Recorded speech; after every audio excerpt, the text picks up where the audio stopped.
In our latest First Party Fraud Consortium study, we had a number of interesting findings. So one of the most important findings that kind of followed our hypothesis about how first party fraud happens is it doesn't happen in isolation.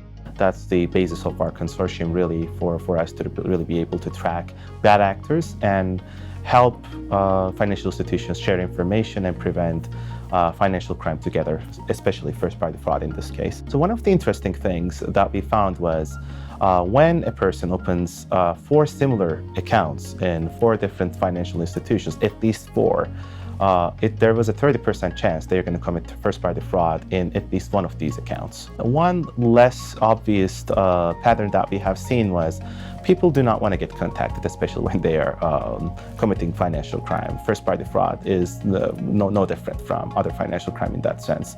But in first party fraud, you need to really come up with a lot of things that would make you a first party fraudster. So your address is going to be the same. Your phone number is going to be probably associated with you. Your name is going to be the same. Where you can really avoid detection and any kind of contact channel is going to be your email. So we have seen a lot of manipulations on the email address. We have seen new emails. We have seen variations, tumbling type of attacks. Tumbling is where you have for example, my email address would be yigit@socure.com. So it would be y.igit@socure.com would be a combination of it.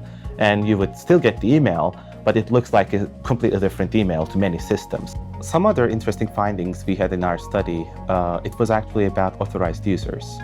So it was very uncommon to see 5 or more authorized users in a person's account. And it was 22 times more likely to commit first party fraud from that account compared to other accounts having less than 5 authorized users. First party fraud is a massive problem, and I don't think it's going to be going away anytime soon. It is easy to commit. It's easy to get through controls today because there is not a good first party fraud tool, at least until now there wasn't any. And there are no repercussions, or there are no solid repercussions for committing first party fraud in many cases. So what we can do is we need to first distinguish what first party fraud looks like. And you cannot really detect first party fraud using third party fraud tools because their information is going to check out. You cannot use synthetic identity detection tools because they don't look like synthetic identities. Their identity really checks out when you look at it.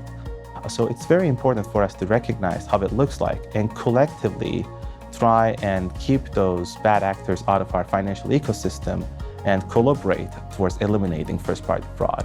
It will be an aspirational goal, but if we can work together, share the information, and understand how first party fraud is committed, although it's ever changing, we can be on top of it and we can minimize first party fraud and we can allow the good users in without much friction.